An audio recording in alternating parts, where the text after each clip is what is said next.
Fala pessoal, tudo certo com vocês? Sejam bem-vindos a mais um vídeo do canal Portuguesando. E hoje nós vamos fazer uma viagem no tempo e nós vamos explorar o trovadorismo, que é a primeira grande manifestação literária da nossa língua portuguesa. Então se preparem para voltar lá para os séculos 12, 13 e 14, um período em que os trovadores encantavam as cortes medievais com suas poesias e canções. Quer saber como tudo isso começou? Então fique comigo até o final, que hoje você vai descobrir como essa tradição moldou a nossa cultura e a língua que nós falamos.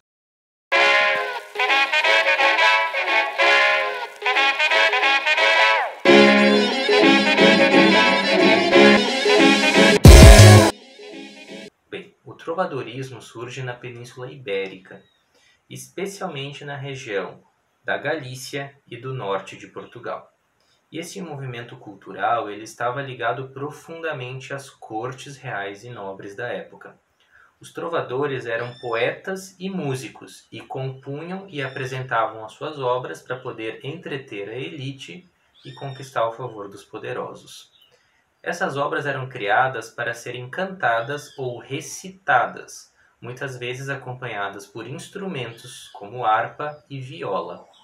O trovadorismo era uma arte oral, que era feita para tocar o coração do público e cativar os ouvintes com emoção.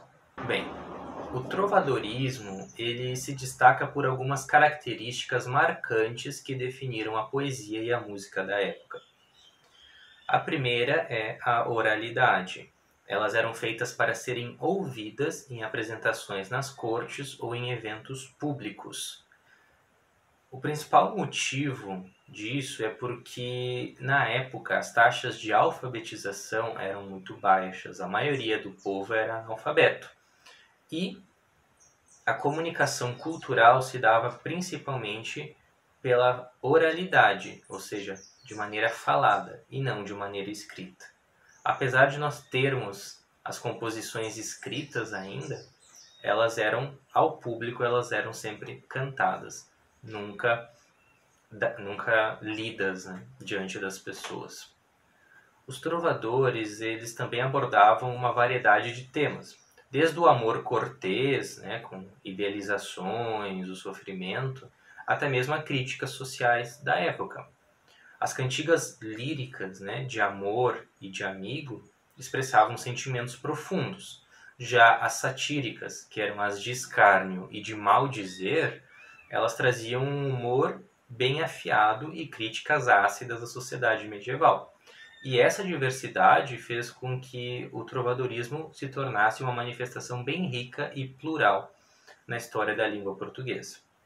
E, obviamente, outra coisa que marca essa época é o uso do galego português, que era considerado mais adequado e mais elegante para a poesia da época. Então, o galego português, ele coloca a nossa língua como um veículo literário relevante e ajudou a formar as bases para aquilo que seria o português. Então, agora nós vamos ver as grandes divisões, as 4 grandes divisões que existem na literatura trovadoresca. A primeira são as cantigas líricas, né? Que exploravam temas emocionais, especialmente relacionados ao amor e às relações humanas. Primeiramente, nós temos as cantigas de amor dentro das cantigas líricas. E aqui se trata de um amor idealizado, em que o trovador ele se declara fiel à dama de alta posição social. Um exemplo muito famoso é a cantiga da Ribeirinha. Aqui nós vamos analisar um pouco quais são as principais características desta cantiga. E eu vou deixar na tela para vocês, de um lado, o original e de um outro lado, a cantiga com uma transliteração para um português mais atual, para que vocês possam entender melhor. Vamos agora falar sobre os elementos centrais dessa cantiga. Primeiramente, nós vemos a idealização da dama. Nós vemos que a mulher aqui ela é descrita como perfeita e inalcançável pelo trovador. Percebam o uso até de adjetivos, dizendo que ela é branca e rosada, né? e de como ele não consegue chegar até ela. Percebam também que ele se coloca como um servo humilde daquela dama. E também como ele lamenta o fato de que esse amor que ele tem pela dama é impossível. Diferentemente das cantigas de amor, nós temos também as cantigas de amigo. Aqui, a mulher ela expressa a saudade pelo amado. Um grande exemplo disso é a cantiga de amigo de Dom Diniz. Nós vamos agora, da mesma forma, analisar os trechos dessa passagem. Primeiramente, nós vemos que, apesar de ser escrita por um homem, a voz feminina é utilizada aqui, a mulher que expressa a saudade pela ausência do amado. Nós vemos também que a mulher aqui ela dialoga com a natureza, pedindo notícias do amado para a natureza. Nós vemos também que os versos, eles se repetem, criando uma certa musicalidade, ali. E nós vemos também que o sofrimento que ela sente pela ausência do seu amado ou por uma decepção amorosa também em muitos casos. Agora nós temos também as cantigas satíricas. E essas cantigas, elas tinham como objetivo provocar risos e reflexões sobre o comportamento da sociedade. Então aqui nós vemos que o humor, desde o princípio, já tinha esse objetivo, lá no começo do galego português. Bem, nós vamos agora explorar os dois tipos de cantigas satíricas. A primeira é a cantiga de escárnio.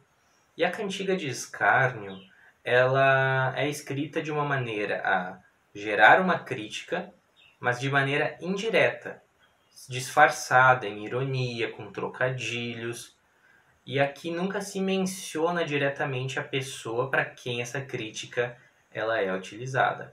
Então vocês vão perceber que esse estilo ele é cheio de duplo sentido.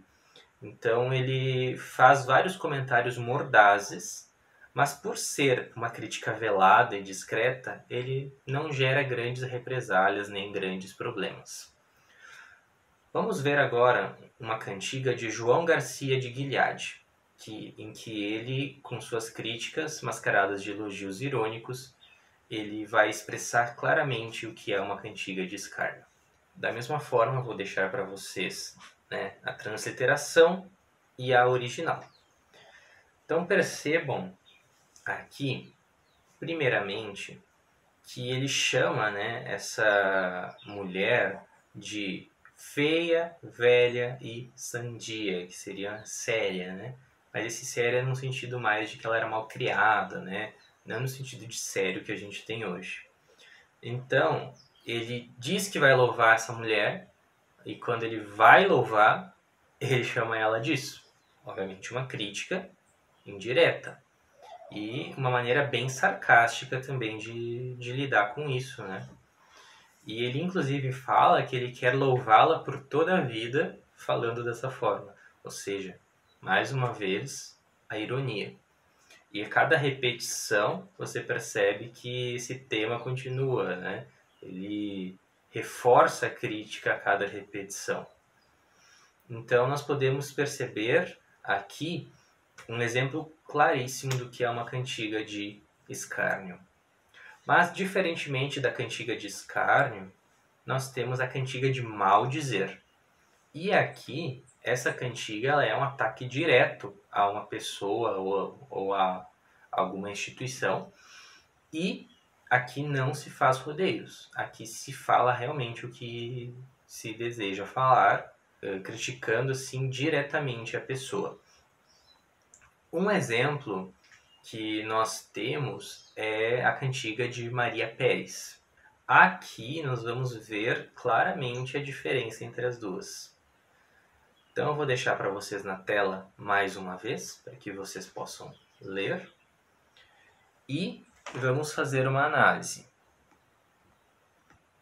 Primeiramente, percebam que o ataque aqui menciona a própria figura de Maria Pérez, ele é claro, direto a ela. Percebam que aqui as falhas de caráter e a hipocrisia dela são criticados de maneira aberta.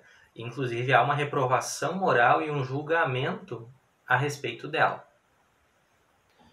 E percebam que ele descreve nítida e detalhadamente as falhas dela, de como ela é hipócrita, de como ela era uma pecadora e que o que ela estava fazendo para tentar excluir o seu pecado, na verdade, tornavam as coisas ainda pior, né, por se relacionar com um clérigo. Então, como nós podemos ver, esses 4 tipos de cantiga, eles não eram só um entretenimento, eles eram um espelho da sociedade da época. Nós conseguimos ver muito sobre as interações, os valores e as tensões que existiam naquela época através dessas obras. Então nós temos aqui um relato bem dinâmico de como era a sociedade medieval, com suas paixões, os seus problemas sociais. E desta forma, pessoal, nós terminamos a nossa jornada pelo mundo do trovadorismo. Eu espero que vocês tenham gostado de descobrir como que essas cantigas moldaram a literatura e a língua portuguesa. E lembrem-se de que entender o nosso passado nos ajuda a apreciar ainda mais a riqueza da nossa língua e da nossa história. E se você gostou do vídeo, não se esquece de inscrever, de curtir, de compartilhar com amigos que estejam querendo aprender português e de também marcar o sininho para você receber os nossos vídeos quando eles chegarem. Então, deixe os seus comentários também nas dúvidas, deixem sugestões. Eu vou adorar ler o que vocês acharem. Então, até a próxima.